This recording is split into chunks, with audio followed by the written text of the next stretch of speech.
আজকে আমি আপনাদের দেখাতে চলেছি আমার স্ট্রবেরি গাছে। দেখেন আমি লাইন করে সাজিয়ে রেখেছি আপনাদেরকে পুরো বাগানটা দেখে নেই, তারপরে আপনাদের আমি পরপর বলছি এর পরিচর্যা, মাটি তৈরি। কারণ অনেক বন্ধু এখনও পর্যন্ত ফোন করে জানতে চাইছে যে কীভাবে এর মাটি তৈরি এবং কি পরিচর্যা। আজকে হচ্ছে আপনার জানুয়ারি মাসের 17 তারিখ 2025।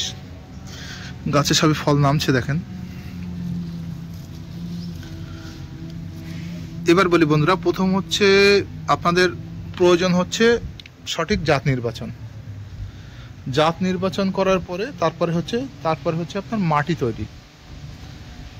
তৈরি করার ক্ষেত্রে প্রথমে আপনাদের খেয়াল রাখতে হবে মাটিতে যেন খুব একটা টেম্পার যেন হয়। টেম্পার বলতে মানে অতিরিক্ত সার, রাসায়নিক সার, খোল, নিম খোল এমন কিছু দেবেন না যে মাটি অতিরিক্ত টেম্পার হয়ে গেল।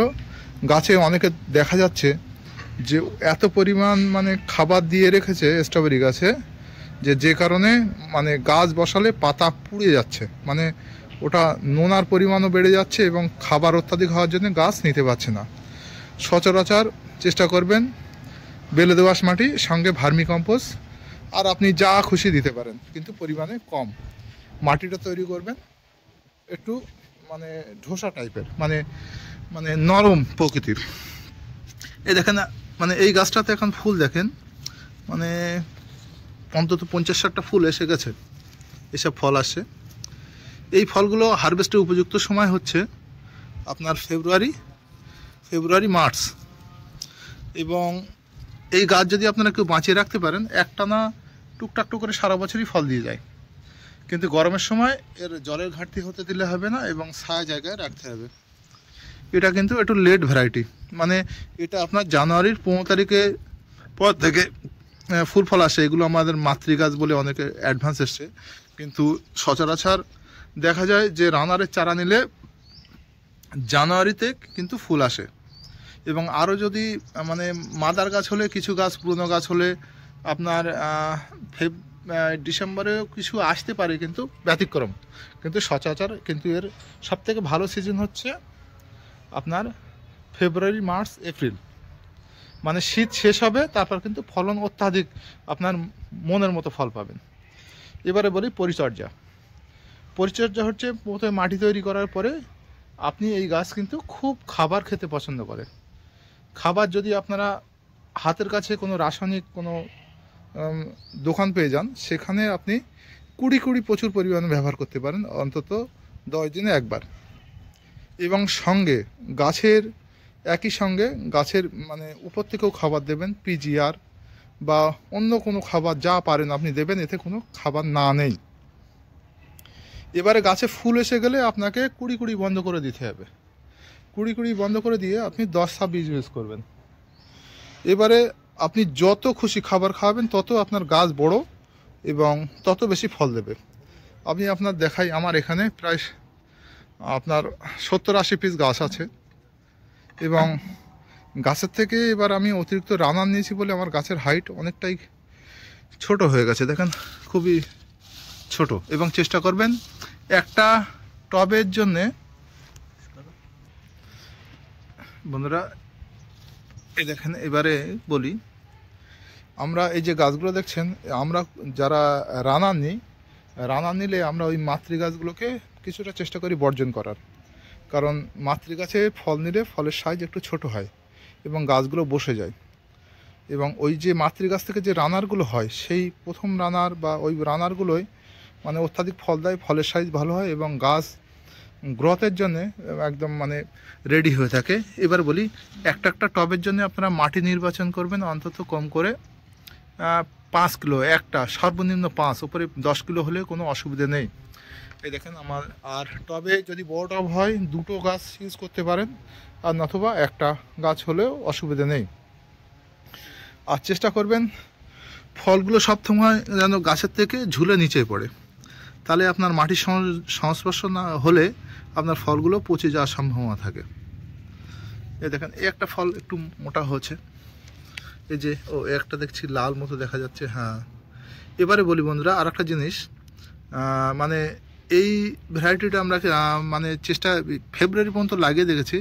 ফেব্রুয়ারি পর্যন্ত মোটামুটি ফল দিয়ে যাচ্ছে, কিন্তু লাগানোর জানুয়ারি পর্যন্ত আপনি ফুল দমে লাগাতে পারেন। এবারে ওয়েদার তো আস্তে আস্তে যা দেখতে পাচ্ছি, আমাদের ওয়েদার আস্তে আস্তে পিছিয়ে যাচ্ছে। শীত নাবি, গরম নাবি সব কিছু লেট হওয়ার জন্যে মানে ওয়েদারের উপরেই সব কিছু নির্ভরশীল। সুতরাং সেটা আপনার উপর ডিপেন্ড করবে আপনার ওয়েদার কেমন সেই হিসেবে। তবে আমরা গাছ সচরাচর জানুয়ারি পর্যন্ত ফুল দমে লাগিয়ে থাকি, এবং এদিকে বর্ষার পর থেকে, কিন্তু বর্ষার পরে গাছ পাওয়াটা খুবই কষ্টসাধ্য হয়ে যায়, কারণ তখন মাতৃ গাছ থাকে, কেউ বিক্রি করতে চায় না, এবং সে সময় মানে গাছে রানার দেয়, এ সময় আপনি অ্যাভেলেবেল পাবেন না। এবারে আপনারা যদি এই গাছ সংগ্রহ করার পরে যদি মনে করেন আমি গাছ বাঁচিয়ে রাখবো, আপনি নির্দ্বিধায় বাঁচিয়ে রাখতে পারেন। আর আমরা নতুবা করি কি, আমরা পরের চালানে গাছ আবার পরের বছরের জন্য রেডি করার জন্যে কি এবছরে আরও কিছু নাবি গাছ লাগানোর জন্য দেখেন আমরা ওই পরের সাথে দেখেন মাটি রেডি করে রেখেছি। ওই দেখেন এই মাটি, ওই জুম করে দেখাচ্ছি, ওই মাটিগুলো রেডি করা হচ্ছে। আর বলি আরেকটা কথা, বন্ধুরা যারা মনে করবেন আমি স্ট্রবেরি ভালো করতে চাই, যদি আপনাদের সময় থাকে তাহলে মাটি আগে থেকে তৈরি করে রাখবেন। অন্তত মাটি তৈরি করে পুরো বর্ষাটা খাইয়ে নেবেন। পুরো বর্ষা আমরা করি কি, এই গাছগুলো আমরা ফল নিয়ে কিছু গাছ রেখে দিই, কারণ এতটা গাছ জল দেওয়া আমাদের পক্ষে সম্ভব না, জল ট্রিটমেন্ট করা। আমরা এর থেকে 10-20 চারা রেখে দেবো, বাকি চারা সব মেরে দিয়ে এই মাটিগুলোকে আমরা ওইভাবেই টবে রেখে দিয়ে সারা বর্ষাটা জল খাওয়াবো। জল খাইয়ে একদম মাটিটাকে মানে জীবাণুনাশক করে রেখে দিয়ে দেবো। যেই মানে রানার তৈরি হবে মাতৃগাছে, রানার আমরা এইবারে প্রয়োজন মতো কেটে ওতে লাগিয়ে নেব। আর রোগবালাই আপনার প্রয়োজন মতো একদম লোকাল যে কোনো জায়গায় যে সব আপনার ফুল গাছে যে প্রবলেমগুলো থাকে, সেই প্রবলেমগুলোই এতেও কিছুটা সেরকম লেগে থাকে। সেগুলো যেমন লেদা পোকার জন্য আপনারা ইউজ করতে পারেন চিতা, যেমন মানে হাবলা পোকা আছে যেটা ফেব্রুয়ারিতে লাগে, ওর জন্য আপনারা ইউজ করতে পারেন আপনার তোফা ঘর বা তোগড়, এগুলো টাটার কোম্পানি। আর আজকে তো আমি আবার বলছি, ভিডিও করছি আপনার 2025 সালে জানুয়ারি মাসে, আজকে 17 কি 18 তারিখ হবে। এর পাকা ভিডিওটা ছাড়বো আমরা আশা করছি ফেব্রুয়ারির পরে, মানে মার্চের ফার্স্ট উইকের দিকে আশা করছি ফলগুলো রেডি হয়ে যাবে। এখন তো সব ফুল আসছে, এই ফুল আসতে ফুল রেডি হতে 2 মাস, এই 1.5 মাস তো লেগে যাবে। সুতরাং ফেব্রুয়ারির লাস্ট অথবা মার্চের ফার্স্ট উইকে আমরা আশা করছি পরে ভিডিও ছাড়বো, তখন দেখবেন আপনাদের কেমন ফল হয়। ঠিক আছে বন্ধুরা, এই পর্যন্ত আমাদের সঙ্গে থাকেন, এবং বাগানটা আমি লম্বালম্বি দেখাচ্ছি আবার একবার।